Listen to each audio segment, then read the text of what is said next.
نحمده ونصلي ونسلم على رسوله الكريم اما بعد فاعوذ بالله من الشيطان الرجيم بسم الله الرحمن الرحيم يسألونك عن الساعة أيان مرساها قل إنما علمها عند ربي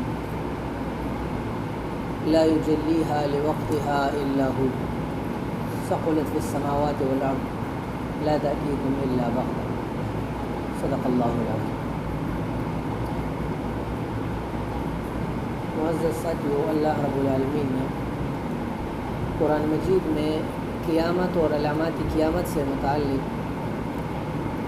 خود اپنی طرف سے اور کافروں کے یا مسلمانوں کے جوابات میں جو منہج اللہ رب العالمین نے قرآن میں بیان کیا ہے تو وہ منہج دو چیزوں پر مشتمل ہے۔ پہلی چیز وہ یہ ہے کہ اللہ رب العالمین نے قیامت سے متعلق سوال جواب کو اور قیامت سے متعلق وقت کے تعین کو وہ پسند نہیں فرمایا، اور دوسرا جو منہج ہے وہ یہ ہے کہ اللہ رب العالمین نے قیامت سے متعلق جو یعنی اچانک آنے کی بات ہے اس کو بھی پسند نہیں فرمایا، بلکہ ان دو چیزوں یعنی قیامت کے وقت کے تعین اور قیامت کے اچانک آنے، ان دونوں کے درمیان ایک بیچ راہ اختیار کی، اور وہ ہے اشراط الساعہ، علامات قیامت۔ مطلب یہ ہے کہ اللہ رب العالمین نے مسلمانوں کو قیامت سے متعلق، قیامت کے آنے سے متعلق جو وقت ہے اور محدود تعین ہے اس کو منع کیا، اور جہاں کہیں لوگوں نے سوال کیا تو اللہ نے اس سوال کا جواب نہیں دیا اور بلکہ ان لوگوں کو ڈانٹا۔ اور جب لوگوں نے یہ پوچھا کہ قیامت کب آئے گا تو اللہ نے فرمایا کہ وہ اچانک آئے گا، اقترب للناس حسابهم وهم في غفلة معرضون لا تأتيكم إلا بغتة۔ قیامت اچانک آئے گا، یعنی قیامت ان لوگوں کے لیے اچانک آئے گا جو ان کی نشانیوں کو نہیں دیکھ رہے اور جو یعنی عمل نہیں کر رہے، تو ان کے لیے اچانک آئے گا۔ اور جو لوگ قیامت کے لیے تیاریاں کر رہے ہیں اور قیامت کے آنے سے پہلے منظم ہو رہے ہیں اور قیامت کے آنے سے پہلے جو علامات ہیں ان علامات کو دیکھ رہے ہیں، تو ان کے لیے قیامت اچانک نہیں ہے، بلکہ وہ علامات کو دیکھ کر وہ قیامت کے انتظار کر رہے ہیں، جسے قرآن مجید نے فرمایا فَهَلْ يَنْظُرُونَ إِلَّا السَّاعَةَ أَن تَأْتِيَهُمْ بَغْتَةً، کیا یہ صرف اس لیے انتظار کر رہے ہیں کہ قیامت اچانک آئے گی؟ نہیں، قد جاء اشراطها، قیامت کی نشانیاں ہیں، قیامت کی نشانیوں کو دیکھ لو اور اللہ کی طرف توجہ ہو۔ تو دو چیزیں ہوں، ایک ہے قیامت کے وقت کا تعین، یہ بھی برا ہے، دوسرا ہے قیامت کے اچانک آنے کا انتظار، قیامت اچانک آئے گا، یہ بھی برا ہے۔ درمیان میں جو رستہ ہے قیامت کی علامات کو دیکھ کر تیاری کرنا، یہ مطلوب ہے۔ تو موجودہ زمانے میں یہ تینوں فرقے موجود ہیں مسلمانوں میں۔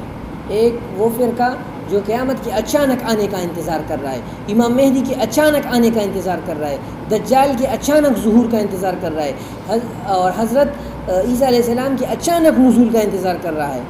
تو جس طرح کفار غلط تھے تو اس طرح یہ لوگ بھی غلط ہیں۔ اور دوسرا فرقہ ہے وہ وقت کے تعین کے بارے میں وہ بہت تجسس سے کام لے رہے، مولوی صاحب آپ کا اندازہ کیا ہے کہ کب آئے گا؟ تو میں نے کہا اندازہ تو میرے کہ پچھلے سال آیا ہے، میرا اندازہ 2 سال پہلے تھا۔ یہ اندازوں کا کام نہیں ہے، بلکہ قرآن نے جو منہج بتایا وہ یہ کہ علامات کی روشنی میں، اشراط کی روشنی میں عمل کرنا۔ اب قیامت کب آئے گا؟ اس سے ہمارا کیا کام؟ مہدی کب آئیں گے؟ اس سے ہمارا کوئی کام نہیں ہے۔ دجال کا خروج کب ہوگا؟ اس سے میرا کیا کام، دجال سے میرا کیا لینا دینا، عیسیٰ علیہ السلام کا نزول کب ہوگا، یار میرا اس سے کیا واسطہ، یہ ہے اور یہ تاریخ ہے، اس فلاں تاریخ کو آئے گا۔ قرآن نے اس سے منع کیا، حدیث نے اس سے منع کیا، ہمارا منہج، ہمارے کعبے کا منہج صراحتاً اس کی مخالفت کر رہا ہے۔ تو اس کا مطلب کیا ہے؟ اس کا مطلب یہ ہے کہ ہم علامات کو بھی نہ پڑھیں۔ اب دوسرا جو فرقہ ہے اچانک آنے کے منتظرین کا فرقہ، وہ کہہ رہے ہیں کہ بس آپ اپنا نماز پڑھیں، آپ روزہ رکھیں، آپ حج کریں، آپ اپنی پڑھائی پر توجہ دیں، زیادہ ٹینشن لینے کی نہیں۔ آپ جو ہے نا وہ زیادہ ٹینشن نہ لیں، آپ لوگوں کو نا امیدی کی طرف مت بلائیں، سب کچھ ٹھیک ہے، سارا دنیا وہ اپنے نظام پر چل رہا ہے، اللہ قیامت کو لائے گا، اچانک آئے گا قیامت۔ یوم تذہل کل مرضعۃ عما وتضع کل ذات حمل حملها وترى الناس سکارى وما هم بسکارى، کہ قیامت تو اچانک آئے گا۔ نہیں بھائی، قیامت اچانک نہیں آئے گا، قیامت آہستہ آہستہ آئے گا۔ اقترب للناس حسابهم وهم في غفلة معرضون، اقتربت الساعة وانشق القمر يسألونك عن الساعة أيان مرساها قل إنما علمها عند ربي لا يجليها لوقتها إلا هو۔ جو لوگ انتظار نہیں کر رہے، اچانک آنے کے منتظر ہیں، وہ عمل نہیں کر رہے قیامت کے لیے، تو لا تأتيكم إلا بغتة، ان پر اچانک آئے گا۔ اور جو عمل کر رہے ہیں تو انہم یرونہ بعیدا ونراہ قریبا، جو عمل کر رہے ہیں وہ اس کو نزدیک دیکھ رہے ہیں کہ کل آئے گا۔ میرے سے کیا کام کہ 10 سال بعد آئے یا 50 سال بعد آئے، میں تو اللہ کے لیے کام کر رہا ہوں، میں تو اللہ کے رسول کی محنت کے لیے کام کر رہا ہوں، میں تو اللہ کے رسول کے نواسے کے لیے کام کر رہا ہوں، میرے سے کوئی کام نہیں کہ کب میں دیں۔ ہاں، علامات کو پہچاننا، جیسے کہ حدیث جبریل میں بیان ہوا کہ ان تلد الامة ربتها وان ترى الحفاة العراة العالى رعاء الشاء يتطاولون في البنيان۔ تو وضاحت ہے، یہاں حدیث کے علامات بیان ہوئے ہیں، تو یعنی حدیث کے جو علامات ہے کہ تو علامات کا مطالعہ کرنا یہ قرآن کا حکم ہے۔ تو جو علامات زمانیہ ہے اس کا مطلب یہ ہے کہ ہم علامات کو جانیں، علامات کو پہچانیں، علامات کو سمجھیں، علامات کو سمجھائیں، علامات پر عمل کریں اور علامات کی روشنی میں عمل کرائیں، اور اس کے لیے محنت کریں اور محنت کرائیں، اور اس کے لیے دعوت دیں اور لوگوں کو بلائیں، اور اس کے لیے ہجرت کے لیے تیاری کریں۔ نبی علیہ السلام نے یعنی کہ اتنی بڑی شخصیت، اس نے 83 یا 84 صحابہ کرام پر 13 سال محنت کی، 13 سال محنت کے بعد پھر ہجرت کا حکم دیا۔ یعنی اپنے آسمان کو چھوڑنا، یہ میرا آسمان ہے، اپنے زمین کو چھوڑنا، یہ میری زمین ہے، اپنے آبائی گھر کو چھوڑنا، اپنے آبائی وطن کو چھوڑنا، یہ بہت مشکل ہے، بہت مشکل کام ہے۔ دین میں سب سے مشکل ترین کام وہ اپنے علاقے کو چھوڑنا، اللہ کے لیے جلا وطن ہونا، اللہ کے لیے ہجرت کرنا، یہ سب سے مشکل کام ہے، کائنات میں سب سے مشکل کام یہ ہے۔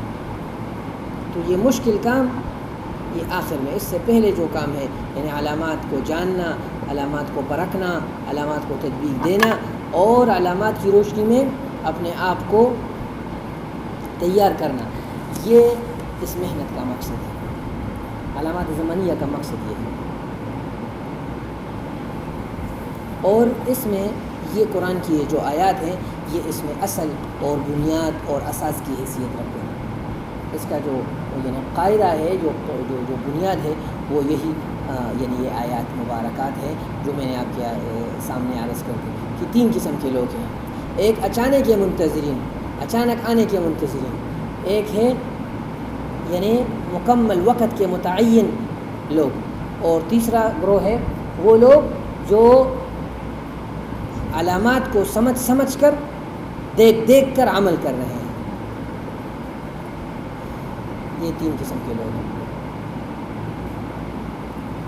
اس میں کامیاب لوگ وہ یہ ہیں جو درمیانی ہیں، جو علامات کو دیکھ کر، اشارات کو دیکھ کر آگے چل کر عمل کرتے ہیں، یہ لوگ کامیاب ہیں۔ اور حدیث میں علامات زمانیہ سے متعلق جو امور ہے اس میں سب سے جو ہمارے زمانے کے جو تطبیق ہے اس کی روشنی میں یہ ہے کہ اسرائیل کا قیام ہو جائے گا، جسے کہ قرآن میں سورہ اسراء میں اللہ رب العالمین نے فرمایا کہ وَقُلْنَا مِن بَعْدِهِ لِبَنِي إِسْرَائِيلَ اسْكُنُوا الْأَرْضَ، کہ ہم نے بنی اسرائیل کو کہا کہ تم زمین میں رہو، فَإِذَا جَاءَ وَعْدُ الْآخِرَةِ، کہ جب آخرت کا وعدہ آئے گا، یعنی حضرت عیسیٰ علیہ السلام کی نزول کا وعدہ آئے گا، جِئْنَا بِكُمْ لَفِيفًا، ہم تمہیں یہاں جمع کریں گے، اور اس سے پہلے ہم آپ کو طاقت دیں گے، قوت دیں گے پوری دنیا پر۔ اللہ نے فرمایا کہ ہم نے بنی اسرائیل کے ساتھ وعدہ کیا تھا، وَقَضَيْنَا إِلَى بَنِي إِسْرَائِيلَ فِي الْكِتَابِ لَتُفْسِدُنَّ فِي الْأَرْضِ مَرَّتَيْنِ وَلَتَعْلُنَّ عُلُوًّا كَبِيرًا، کہ تمہیں زمین میں بہت بڑا علو ملے گا۔ علو کس کو کہتے ہیں؟ قرآن بتاتا ہے إِنَّ فِرْعَوْنَ عَلَا فِي الْأَرْضِ، فرعون زمین میں اس نے اس کو علو کیا، یعنی اس کو زمین میں طاقت ملی، تو ان کو علو ملے گا، ان کو طاقت ملے گی، اور جب طاقت اپنے انتہا کو پہنچ جائے گی تو اللہ ان پر اپنے بندے مسلط کریں گے۔ وَقَضَيْنَا إِلَى بَنِي إِسْرَائِيلَ فِي الْكِتَابِ لَتُفْسِدُنَّ فِي الْأَرْضِ مَرَّتَيْنِ وَلَتَعْلُنَّ عُلُوًّا كَبِيرًا فَإِذَا جَاءَ وَعْدُ أُولَاهُمَا بَعَثْنَا عَلَيْكُمْ عِبَادًا لَنَا أُولِي بَأْسٍ شَدِيدٍ فَجَاسُوا خِلَالَ الدِّيَارِ وَكَانَ وَعْدًا مَفْعُولًا، جب پہلا وعدہ پورا ہوگا تو اللہ تمہارے اوپر اپنے بندے بھیجیں گے۔ کون سے بندے؟ اللہ کے بندے کون ہوتے ہیں؟ وَعِبَادُ الرَّحْمَنِ الَّذِينَ يَمْشُونَ عَلَى الْأَرْضِ هَوْنًا وَإِذَا خَاطَبَهُمُ الْجَاهِلُونَ قَالُوا سَلَامًا التائبون العابدون الحامدون السائحون الراکعون الساجدون الآمرون بالمعروف والناہون عن المنکر، یعنی قرآن اور حدیث کے مکمل متبعین وہ اللہ کے بندے ہیں۔ تو جب بنی اسرائیل اپنی سرکشی میں انتہا کو پہنچ جائیں گے تو اللہ رب العالمین بنی اسرائیل کے خاتمے کے لیے اور اسرائیل کے تہس نہس کرنے کے لیے اپنے بندے بھیجیں گے، اور وہ گلی گلی اور کوچوں کوچوں میں پناہ لیں گے، حتیٰ کہ بخاری کی مسلم کی روایت ہے، حضرت ابو ہریرہ رضی اللہ عنہ کی روایت ہے کہ درخت کے پیچھے چھپتے پھریں گے لیکن ان کو پناہ کی جگہ نہیں ملے گی۔ اور موجودہ زمانے میں یہ سارا ساری دنیا میں جو ان کی کامیابی ہے، اور یہ میڈیا کا جو ان کا غرور ہے، اور یہ ٹیکنالوجی کا جو ان کا یعنی تکبر ہے، اور جو پوری دنیا میں جو وسائل کا جو برمار ہے، یہ اسی آیت میں ہے کہ وَجَعَلْنَاكُمْ أَكْثَرَ نَفِيرًا، اور ہم تمہیں دنیا میں سب سے زیادہ یعنی سامان والا بنائیں گے، اور تمہاری فوج زیادہ ہوگی۔ وَجَعَلْنَاكُمْ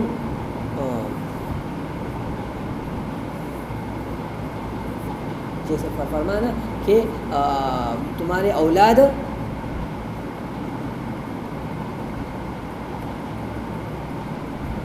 قلنا من بعده وقضينا إلى بني إسرائيل في الكتاب لتفسدن في الأرض مرتين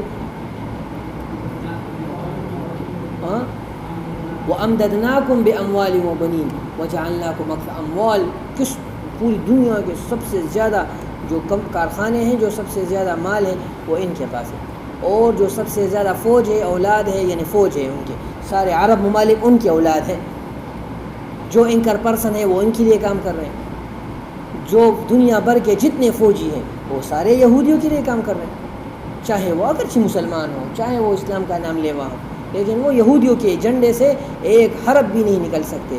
اور یہودی اگر ان پر خود براہ راست کام نہ کرے، لیکن یہودیوں کے جو اہلکار ہیں یعنی امریکہ، یہودی کے جو دوسرے اہلکار ہیں ان کے ذریعے سے ان پہ اپنے کام یعنی کروا رہے ہیں۔ پوری دنیا میں ان کی پالیسی پر عمل ہوتا ہے، ان کی پالیسی سے ہٹنا وہ نہیں ہے، اور یہ قرآن کی زندہ مثال ہے۔ اور جب قیامت کا وعدہ آ جائے گا وَقُلْنَا مِن بَعْدِهِ لِبَنِي إِسْرَائِيلَ اسْكُنُوا الْأَرْضَ فَإِذَا جَاءَ وَعْدُ الْآخِرَةِ، جب آخرت کا وعدہ یعنی حضرت عیسیٰ علیہ السلام کے نزول کا وعدہ آئے گا تو پوری دنیا سے ہم تمہیں اکٹھا کر کے یہاں لے کے آئیں گے۔ اللہ نے فرمایا کہ ہم پوری دنیا سے تمہیں اکٹھا کر کے یہاں بیت المقدس میں لائیں گے، اور پوری دنیا سے اکٹھے ہو کر اب بیت المقدس میں وہ چل رہے ہیں، چل پھر رہے ہیں۔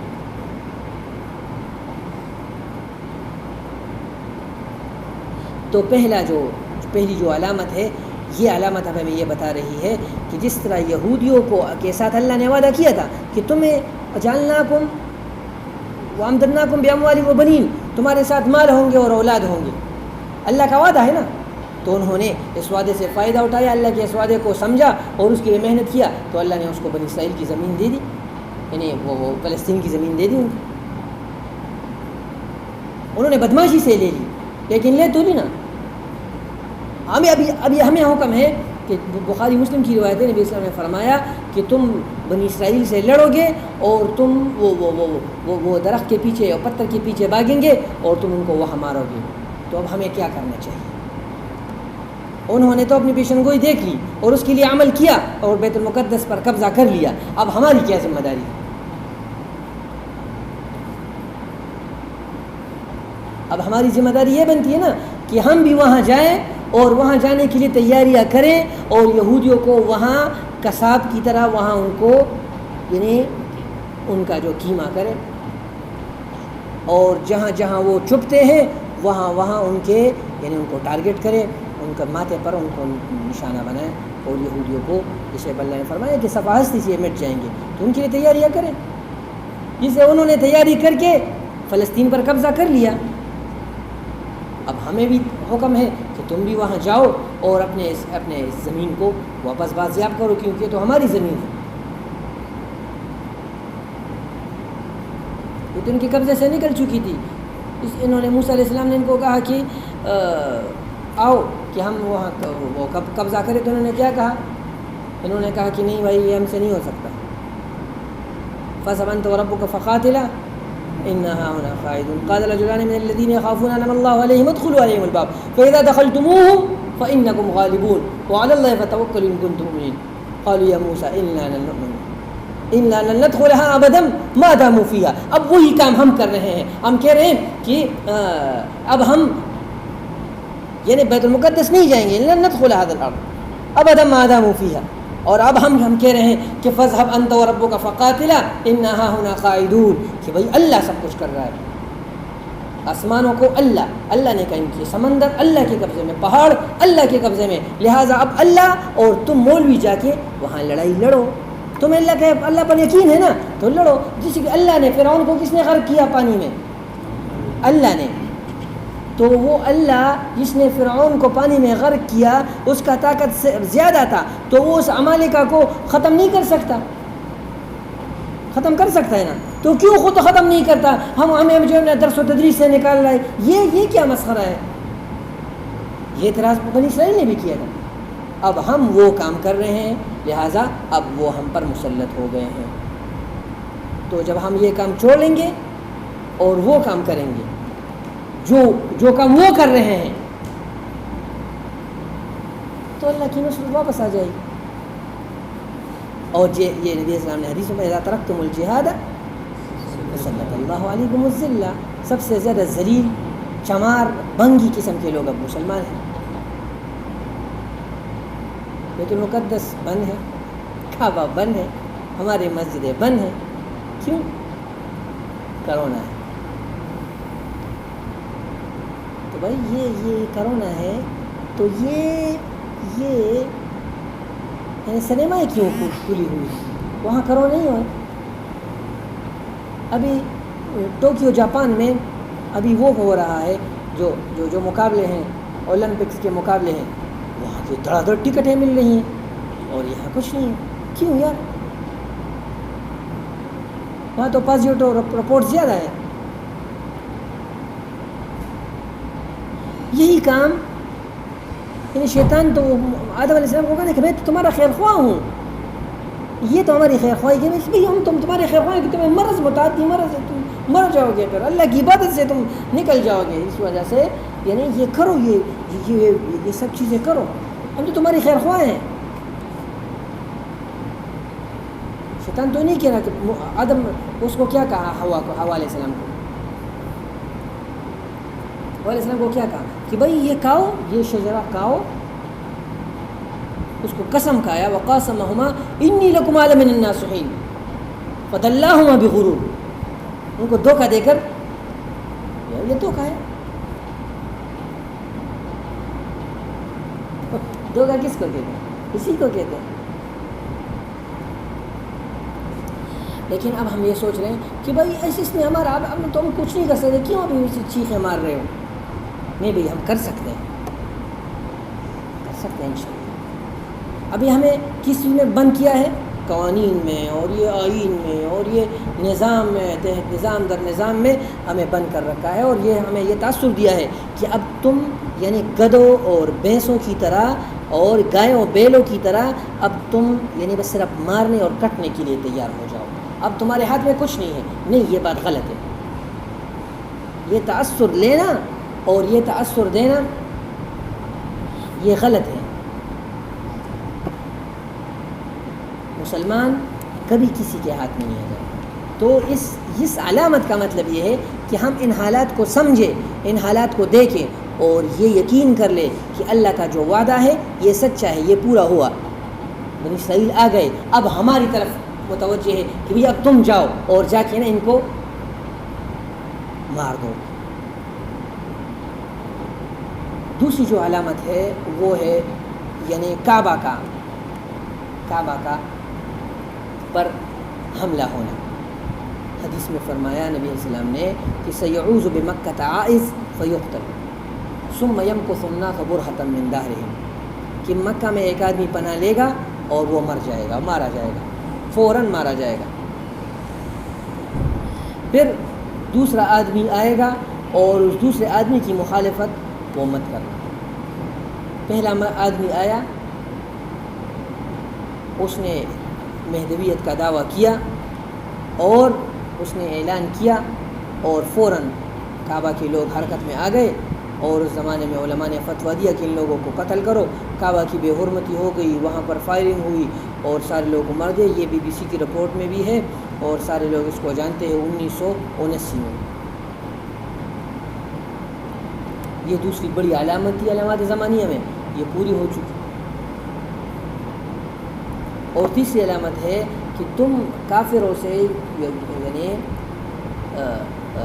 مسلمان اور عیسائی مل کر ایک تیسری طاقت سے صلح کریں گے. ستصالحون الروم صلحا آمنا ثم تغزون انتم وهم عدو من ورائکم. پھر تم اور کافر مل کر ایک دوسری طاقت کے خلاف لڑ کر تمہیں فتح ہوگا، تم مال غنیمت کو تقسیم کرو گے. جیسے کہ مسلمانوں نے اور امریکہ نے مل کر افغانستان میں روس کو شکست دے دی، روس کے خلاف انہوں نے اتحاد کیا، روس کو شکست دے دی، غنیمت تقسیم ہوئی. اور دوسری روایت میں فرمایا کہ تم اور روم مل کر فارس کے خلاف یعنی موجودہ زمانے میں ایران کے خلاف لڑو گے، اور وہ بھی ہوا. اور ایک تیسری روایت میں فرمایا کہ تم اور مسلمان مل کر عراق کے خلاف لڑائی کرو گے، وہ بھی پوری ہوئی. پہلے افغانستان پر حملہ ہوا اور روس نے حملہ کیا، مسلمان اور امریکہ مل کر اس نے روس کو بھگایا. پھر ایران نے عراق پر حملہ کیا تو مسلمان اور امریکہ اور یورپ کے بعض ممالک کو ملے اور ایران کو بھگایا. پھر عراق نے کویت پر چڑھائی کی، کویت پر حملہ کیا 1988 میں، تو مسلمان اور امریکہ اور پوری دنیا کے کفر وہ ملے اور صدام کے خلاف اتحاد کیا اور صدام کو شکست دے دی. یہ تینوں علامتیں پوری ہو گئی. جو تیسری علامت مسلمان اور کافروں کی صلح، یہ تیسری علامت پوری ہو چکی ہے علامات زمانیہ میں. اور چوتھی علامت ہے کہ مسلمانوں کا ایک آدمی وہ کافروں کو غصہ دلائے گا، کافر مسلمانوں کو غصہ دلائیں گے کہ یہ جنگ تو ہم نے جیتی ہے. مسلمانوں کا ایک آدمی اٹھ کر کافروں کے صلیب کو توڑے گا. صلیب کے توڑنے کا مطلب محدثین شارحین نے یہ لکھا ہے کہ صلیب کے توڑنے کا مطلب یہ ہے کہ ان کا جو مالی اور اعتقادی مقام ہے اس کو ختم کریں گے. جیسے کہ اسامہ بن لادن نے وہ ورلڈ ٹریڈ سینٹر پر حملہ کر کے ان کے اعتقادی اور ان کے مالی کو نقصان پہنچایا، اور امریکہ آیا یہاں پر اور یہاں پر اس کو یعنی گھسیٹ کر کھینچ کر لے آیا. اب یہ لوگ وہاں جا سکتے تھے نہیں، امریکہ کو پکڑ کر یہاں لے آئے اور یہاں ٹک ٹک کر کے ان کا جو ہے نا وہ خیمہ بنایا، ان کو واپس کر دیا، کفر کو کمزور کر دیا. اب کل عراق سے بھی اپنے فوج انہوں نے واپس کر دی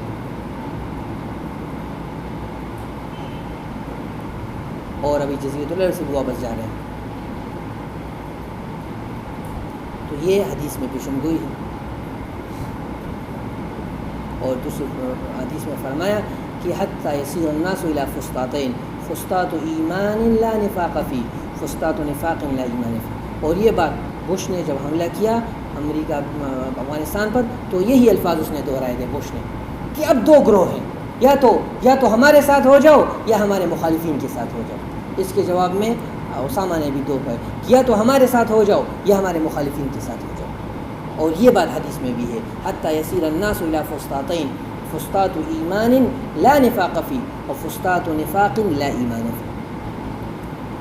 اور پانچویں علامت یہ ہے کہ وہ امریکہ کفر وہ مسلمانوں سے مطالبہ کرے گا کہ بھئی یہ آدمی ہمیں دے دو, مسلمان دینے سے انکار کریں گے.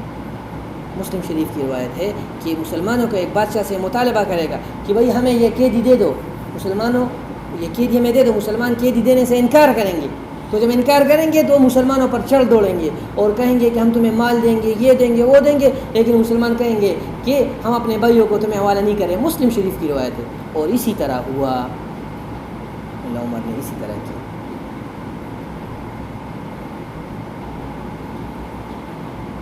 اور ساتویں علامت یہ ہے کہ کفر وہ عالم عرب پر ٹوٹ پڑے گا, عرب کے گھر گھر میں, اور یعنی ہر فرد میں فتنہ بڑھ جائے گا.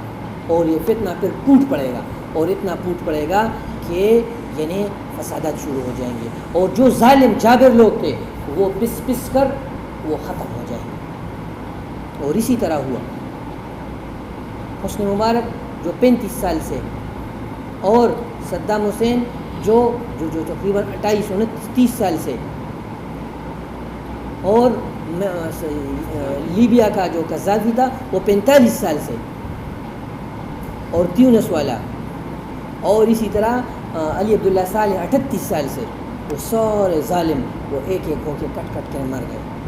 اور پاکستان میں بٹو وہ ختم ہو گیا, اور ضیاء الحق وہ جو یعنی جو نعرہ اس نے بلند کیا تھا وہ ختم ہو گیا, اور بے نظیر وہ ختم ہو گئی, اور جتنے بڑے بڑے مشرف ہے وہ ختم ہو گئے.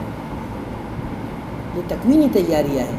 جس طرح کہ بخاری شریف کی روایت ہے, حضرت عائشہ رضی اللہ عنہ کی کتاب الانصار, کتاب مناقب الانصار میں سیدہ عائشہ رضی اللہ عنہ کی روایت ہے کہ مدینہ میں جانے سے پہلے, نبی کریم صلی اللہ علیہ وسلم کے جانے سے پہلے اوس و خزرج میں 120 سال لڑائی ہوئی, اور جو بڑے بڑے صنادید تھے قریش کے, جو بڑے بڑے لوگ تھے وہ سارے ختم ہو گئے.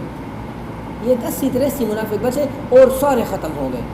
نبی علیہ السلام جب آئے تو اللہ نے تیاری کر کے مسلمانوں کو, قریش کو, وہ انصار کو مسلمان کیا. تو اس طرح یہاں بھی اب سارے جو ہے نا وہ ختم ہونے جا رہے ہیں, سارے لوگ ختم ہو رہے, اور امام مہدی کے لیے تکوینی طور پر اور زمانی طور پر ابھی تیاریاں شروع ہیں.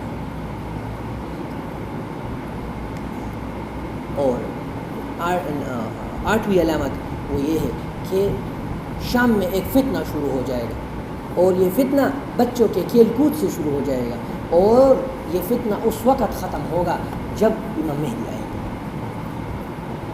اور شام کا فتنہ وہ بے مدینہ منور, شام کا جنگ جب شام میں شروع ہوگا تو مدینہ منورہ پر ختم ہوگا. اور شام میں جس نے جنگ شروع کیا ہے وہ آدمی وہ نہیں مرے گا جب تک مدینہ منورہ کا بادشاہ ختم نہیں ہوگا. بشار ابھی تک نہیں مرا, اور مدینہ منورہ میں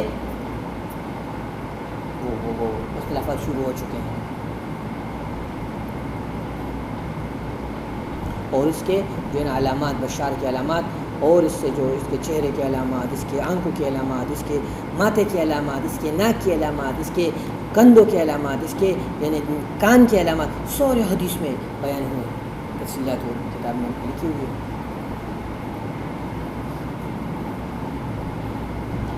اور 9ویں علامت ہے کہ سیاہ جھنڈے اٹھیں گے, خراسان سے سیاہ جھنڈے اٹھیں گے. دوسری روایت میں ہے کہ وہ جھنڈے وہ عراق پہنچ جائیں گے. ایک اور روایت میں ہے کہ وہ جھنڈے شام پہنچ جائیں گے. اور ایک اور روایت میں ہے کہ شام میں وہ آپس میں اختلافات کریں گے اور وہ جھنڈے ختم ہو جائیں گے, اور اس سے اللہ ایک اور کالا جھنڈا نکالے گا. اور اسی میں امام مہدی.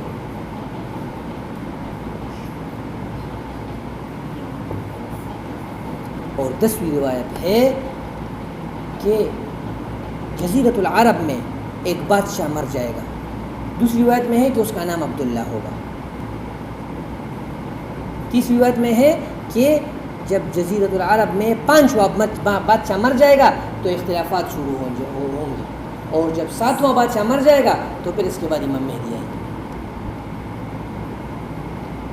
جزیرۃ العرب میں پہلا بادشاہ شاہ سعود عبدالعزیز, دوسرا بادشاہ شاہ سعود, تیسرا بادشاہ شاہ فیصل, چوتھا بادشاہ شاہ خالد, 5واں بادشاہ شاہ فہد. شاہ فہد کے بعد اختلافات شروع ہو گئے, اور پھر 6واں بادشاہ عبداللہ, اور اب 7واں بادشاہ شاہ سلمان.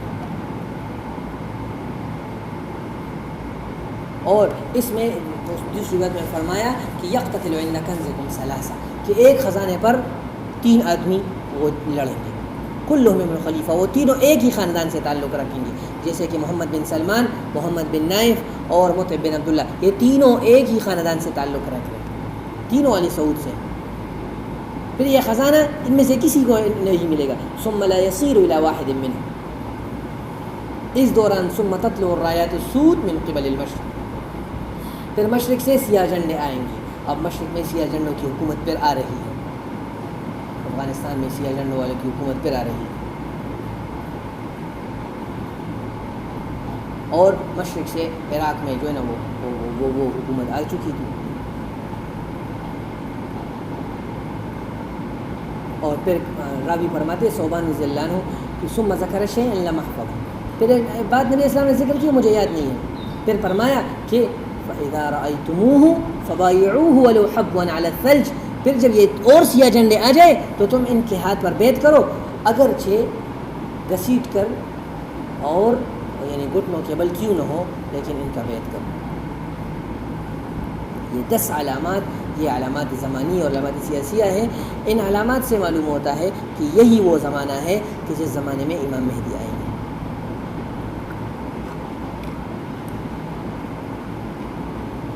علامات زمانیہ کا مطلب یہ ہوتا ہے کہ ہم یہ معلوم کریں کہ کس زمانے میں امام مہدی آئے گا, ہماری کیا ذمہ داری ہے, اور ہم نے ابھی آگے لوگوں کو کس طرح سمجھانا ہے.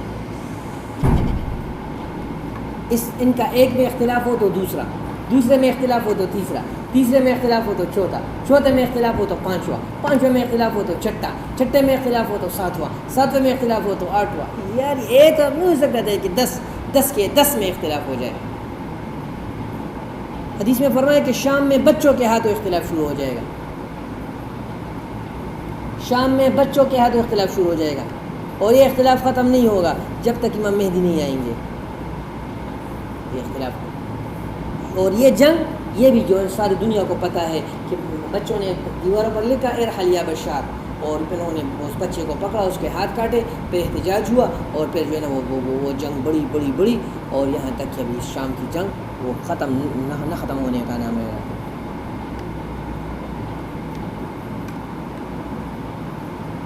تو یہ 10 علامات, یہ علامات زمانیہ ہیں.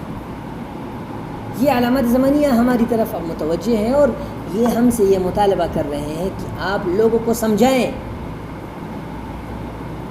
لوگ سمجھ جائیں گے تو ان میں ہیرے ہوتے ہیں, وہ ہیرے ہمارے پاس آ جائیں گے. ضروری نہیں ہے کہ میں امام مہدی کی بیعت کر لوں, ضروری نہیں ہے. میری دعوت کی وجہ سے, میرے محنت کی وجہ سے اگر کسی نے اس محنت کو قبول کر لیا, اس محنت کو منظور کر لیا, اور یعنی آگے وہ چلا, تو اس کے چلنے میں میرا اجر ہوگا.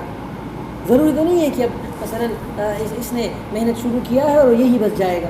نہیں, ممکن ہے انسان کو حوادث آتے ہیں, موت آتی ہے, اور بہت سے حالات ہیں, لیکن اگر ہم نے محنت کی اور ہم نے جو ہے نا وہ سستی نہیں دکھائی, تو انشاءاللہ اللہ رب العالمین ہماری نصرت کے لیے, ہماری مدد کے لیے فرشتے بھیج سکتے ہیں.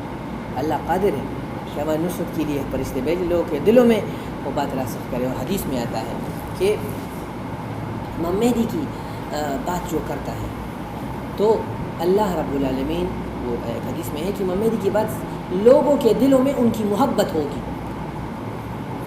امام مہدی کی محبت اور ان کے دوستوں کی محبت لوگوں کے دل میں ہو جائے گی. جیسے کہ دوسرے حدیث میں ہے کہ اللہ کسی سے محبت کرنا چاہے تو جبریل سے کہتا ہے کہ میں اسے محبت کرتا ہوں، پھر آسمانوں میں اس کے چرچے ہوتے ہیں اور پھر وہ چرچے زمینوں پر آ جاتے ہیں اور پھر ہر شخص کے کان میں کہتے ہیں جبریل کس سے محبت کرو، اللہ اس سے محبت کرتا ہے، تو سارے لوگ پھر اس سے محبت کرنے لگتے ہیں. تو اس طرح امام مہدی کے یعنی حدیث میں ہے کہ امام مہدی کی محبت وہ لوگوں کے دلوں میں، ان کے انصار کی محبت لوگوں کے دلوں میں رچ بس جائے گی. اور آسمانوں سے آوازیں ہوں گی، اس کو صرف اہل کشف سن سکیں گے، اور بعض آوازیں ایسی ہوں گی کہ ان کو سارے لوگ سن سکیں گے، اور بعض آوازیں وہ میڈیا کے ذریعے سے آئیں گی، کیونکہ یعنی سیٹلائٹ تو اوپر ہوتے ہیں نا، یہ سارا جو انٹرنیٹ نظام ہے یہ سیٹلائٹ کے ذریعے، اور اوپر کو آسمان کہتے ہیں، کل ما فوق کا فوق سما، تو کہتے ہیں آسمانوں سے آوازیں آئیں گی، سیٹلائٹ سے آئیں گی اور ہر زبان میں لوگ سنیں گے. تو اب یہ ہمارے لیے اشارہ ہے کہ تم اب یہ سیٹلائٹ تمہارے ہاتھ میں ہے، واٹس ایپ تمہارے ہاتھ میں ہے، فیس بک اور میسنجر تمہارے ہاتھ میں ہے، تم دوسری چیزوں کے لیے استعمال کر رہے ہو، تو امام مہدی کی نصرت کے لیے کیوں استعمال نہیں کر رہے؟ اپنے دوستوں سے رابطے وہ جائز ہے، اپنے احباب سے یعنی رابطے وہ جائز ہے، لیکن اس گروپ میں ایک پوسٹ کرنا وہ ہمیں نصیب نہیں ہو سکتا کہ کسی پتہ نہیں کس سے یعنی کس کے پوسٹ سے ہم جو ہے نا وہ ہماری بات وہ سمجھے، ہماری بات سنیں اور آگے لوگوں کو پہنچائیں. کس کی زندگی سے تبدیل ہوتی ہے کسی کو پتہ نہیں ہے. میں نے ایک پوسٹ دیکھا فیس بک میں تو بس میں پریشان ہو گیا، اور پھر جو ہے نا مطالعہ کر کے اب الحمدللہ کچھ نہ کچھ سیکھ چکا ہوں. تو جس نے پوسٹ لکھا تھا تو اس کو اجر ہے نا، من سن سنة حسنة فله أجرها وأجر من عمل بها ومن سن سنة سيئة فله وزرها ووزر من عمل بها. تو اس میں ہمارے لیے یہ ہے کہ اور دوسرے حدیث میں ہے کہ امام مہدی کے ساتھی آپس میں ایک دوسرے سے رابطے رکھیں گے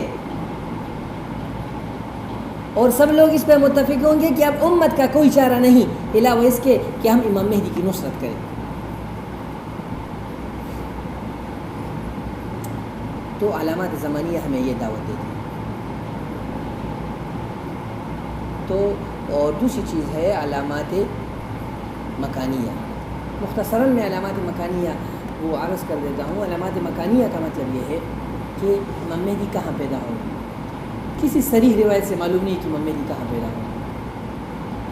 مرفوع حدیث نہیں، ہاں موقوف روایات ہیں، لیکن موقوف روایت میں بھی مبہم باتیں ہیں. ایک روایت میں فرمایا کہ مہدی مدنی ہوں گے، یعنی روایت کا مفہوم یہ ہے. ایک روایت میں فرمایا مکہ سے نکلیں گے، ایک روایت میں فرمایا مکہ مدینہ سے نکلیں گے، ایک روایت میں فرمایا کہ جرش سے نکلیں گے، ایک روایت میں فرمایا کہ یمن سے نکلیں گے، ایک روایت میں فرمایا خراسان سے آئیں گے. مختلف روایات. تو مختلف روایات میں تطبیق یہ دی جا سکتی ہے کہ امام مہدی کا تعلق یمن سے ہوگا، پیدائش مکہ یا مدینہ میں ہوگی، اور ہجرت وہ خراسان کو کیا ہوگا جہاد کے لیے، اور پھر وہاں سے آئیں گے اور یعنی پھر مکہ مدینہ میں وہ گرفتار ہوں گے اور ان کے اہل ویال گرفتار ہوگی بعد میں، اور پھر امام مہدی کو اللہ یعنی جیل سے وہ نکل جائیں گے، اور اس کے بعد پھر ان کے اہل ویال بھی چند سال بعد نکلیں گے، اور پھر جرس سے جب نکلیں گے وہاں دعوت کیے جائیں گے اور دعوت میں ان کے ساتھی بنیں گے، اور پھر جب آئیں گے تو مکہ میں لوگ ان کے ہاتھ پر بیعت کریں گے رکن مقام ابراہیم. اور علامات شرعیہ کا مطلب یہ ہے کہ جس طرح حضرات صحابہ کرام نے خلافت کی بنیاد رکھی، جس طرح حضرت عمر رضی اللہ عنہ نے خلافت کی بنیاد رکھی، اس طرح ہم نے بھی خلافت کی بنیاد رکھ لی ہے. یعنی امام مہدی کی نصرت تب مکمل ہوگی جب ہم مکمل شریعت پر عمل کریں. اور مکمل شریعت پر عمل یہ ہے کہ ہم امام مہدی کی نصرت کے لیے کسی عالم کے ہاتھ پر بیعت کریں اور اس کے ہاتھ میں ہاتھ ڈال کر یہ کہیں کہ اب میری زندگی کا منہج امام مہدی کے منہج کو پھیلانا ہے، میری زندگی کا مقصد امام مہدی کے مقصد کو اپنانا ہے، اور میں اپنی زندگی کو اسی منہج میں کپاؤں. یہ اس کا منہج ہو، اور وہ امام مہدی کی بیعت کے لیے رکن اور مقام جانے کے لیے بھرپور تیاری کرے. جس طرح کی دنیا کے ہر کام کو سمجھنا، دنیا کے ہر کام کو جاننا ہر کوئی جانتا ہے. یعنی کاروبار میں ہر کوئی اپنے عقل لگاتا ہے، سبق میں ہر کوئی اپنا عقل لگاتے، اس میں بھی اپنے عقل کپائے، اپنا عقل لگائے اور اس کے ذریعے سے دین کو سمجھے، دین کو سمجھائے اور لوگوں کو اس طرف دعوت دے، لوگوں کو اس طرف بلائیں۔ اور جب یعنی اہل حل و عقد جمع ہوں گے، اہل حل و عقد جمع ہوں گے، مطلب یہ آدمی ہے، اس کو میں نے منتخب کر لیا کہ بھئی میں تمہارے ہاتھ پہ ہاتھ دے کر یہ کہہ رہا ہوں کہ بھئی تم امام مہدی کی علامات کو سب سے زیادہ سمجھنے والے ہو، ان حالات کو سب سے زیادہ جاننے والے ہو، پورے علاقے میں، پورے خطے میں تم سے زیادہ ماہر اس فن میں کوئی نہیں ہے، لہٰذا میں نے آپ کو منتخب کر لیا۔ اب آپ کی یعنی ہدایت کے مطابق میں جو ہے نا یہ کام کروں گا، شریعت کی روشنی میں اب میں آپ کی ہدایت کے مطابق عمل کروں گا، اور تم نے نا اگر جانا ہو تو میرا بیت بھی اپنے ساتھ لے کے جانا۔ میں نے اس کے ساتھ یہ وعدہ کر لیا۔ اب اس کو پتہ چلا کہ امام مہدی فلاں ہیں، تو ابھی اس نے تو دیکھا نہیں ہے نا، سنا ہے صرف۔ اب یہ آدمی گیا وہاں امام مہدی کے ساتھ 5-6 دن گزارے کہ اچھا آدمی ہے، برا آدمی ہے، آدمی کو تو پہچان نہیں جا سکتا نا ایک ملاقات میں، تم امام مہدی نہیں پہچانا جا سکتا نا۔ تو اس کے ساتھ چلے پھرے، اٹھے بیٹھے، وقت گزارے، اس کو پتہ چل جائے۔ پھر دوسرا آدمی آئے، تیسرا آدمی آئے، 5واں آدمی آئے، چھٹا 7-8 آدمی آئے، اس کو پتہ چل جائے کہ بھئی یہ آدمی تو یہ تو مہدی ہے، خلافت کا حقدار سب سے زیادہ یہ ہے۔ سارے دنیا کے سارے فرقے، سارے مجاہدین، سارے جو ہے نا سارے فرقے، سارے لوگ اس پر متفق ہیں، اور اس میں صلاحیت بھی ہے۔ یہ قریشی بھی ہے، یہ بنو ہاشم بھی ہے، یہ حسنی بھی ہے، یہ حسینی بھی ہے، اس کا نام محمد ہے، اس کے والد کا نام عبداللہ ہے، اس کی ماں کا نام آمنہ ہے، اور یہ سارے علامات اس میں پورے ہیں۔ دونوں دانتوں کے درمیان فاصلہ ہے، نیچے دونوں دانتوں کے درمیان فاصلہ ہے، یہاں پر باریک سا تل ہے جو غور کے بعد نظر آتا ہے، اور پشت پر کندھے پر نشان ہے، اور اس کے جو ہے نا وہ ران پر نشان ہے، اور اس کا رنگ وہ مٹیالہ، نہ بہت سفید ہے اور نہ بہت سیاہ ہے، ناک میانی ہے، اور آنکھیں جو ہے گہری دسی ہوئی ہے، پیشانی وہ طویل ہے، اور بال گنگریالے ہیں، اور کندھے وہ موٹے ہیں، اور مونڈے مضبوط ہے، اور سینہ کشادہ ہے، اور ہتھیلی وہ مضبوط ہے۔ یہ سارے علامات اس میں ہیں۔ اچھا تو میں نے تو ایک دن میں نہیں پہچان سکتا نا، تو مثلاً اس نے امیر صاحب نے اس کے ساتھ وقت گزارا، اور پھر اپنے مامورین کے ساتھ واٹس ایپ گروپ میں رابطہ کیا کہ بھائی یہ سارے علامات اس میں موجود ہیں، اب میں کیا کروں؟ اس نے کہا بھائی ہم تیار ہیں۔ بس اس نے، اور پھر دوسرے نے پوچھا کیا کروں؟ اس نے کہا ہم بھی تیار ہیں۔ پھر تیسرے عالم نے پوچھا کہ بھائی یہ علامات میں نے آپ کو بتایا تھے، یہ حدیث میں ہے، تم مشورہ کرو، پھر مجھے بتاؤ۔ انہوں نے مشورہ کیا اور ان کو بتایا کہ بھائی یہ سارے علامات اس میں موجود ہیں، میں نے اپنی آنکھوں سے دیکھ لیے، اور میں تو ویسے پڑھا تھا کتابوں میں یا نیٹ پہ وغیرہ پر، اب میں نے دیکھ لیے، اب میں نے ان کے ساتھ زندگی گزار لی، اور ان کے علامات نہیں یہ ہے۔ اب اس زمانے میں کسی پہ اعتماد بھی مشکل ہے، ہو سکتا ہے یہودیوں کو ایجنٹ ہو، یار وہ تو یہودیوں کو ایجنٹ بھی نہیں ہے، پورا زبردست آدمی، شورا ہے اس کا، باقاعدہ شورا کے مطابق چلتا ہے، شورا بھی عام لوگ، بڑے بڑے علماء کا شورا ہے، اس کے مطابق چلتے ہیں۔ اچھا بس 7 علماء متفق ہوئے اور خلافت کی بنیاد ڈال دی، یہی ترتیب ہے احادیث میں۔ اسی طرح حضرت عمر رضی اللہ عنہ نے کیا تھا کہ 7 عشرہ مبشرہ کو، عبد الرحمن بن عوف، حضرت عثمان غنی، حضرت علی رضی اللہ عنہ، حضرت زبیر بن العوام، حضرت طلحہ رضی اللہ عنہ، اور حضرت یعنی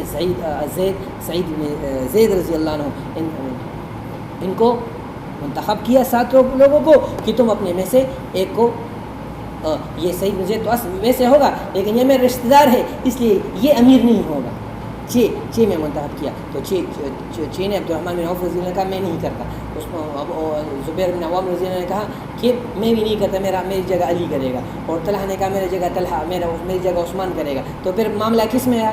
تینوں میں آیا نا، عبد الرحمن بن عوف، حضرت عثمان، حضرت علی رضی اللہ عنہ۔ پھر عبد الرحمن بن عوف نے کہا میں بھی نہیں کرتا لیکن تم دونوں مجھے اختیار دو، پھر دونوں نے اختیار دے دیا۔ پھر علی رضی اللہ عنہ سے کہا کہ تم کرو گے خلافت کا حل میں تمہیں دیتا ہوں، لیکن تم کس کے بعد بتاؤ گے؟ اس نے قرآن اور حدیث اور خلفائے راشدین، اس نے کہا نہیں میں قرآن و حدیث کو مانوں گا پھر اپنی اجتہاد کروں گا۔ اس نے کہا تم کسی کو مانے؟ پھر لوگوں سے بھی پوچھا، عثمان رضی اللہ عنہ کے ہاتھ پر بیعت کر دی۔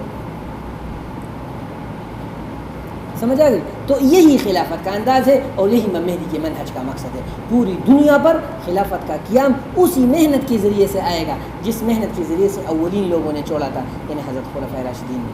تو خلفائے راشدین کے طریقے کے مطابق یہ محنت اپنانا، لوگوں کو بتانا، خود سمجھنا، لوگوں کو سمجھانا، دعوت دینا اور یقین کی محنت کو اپنانا، یہی اس محنت کا منہج ہے.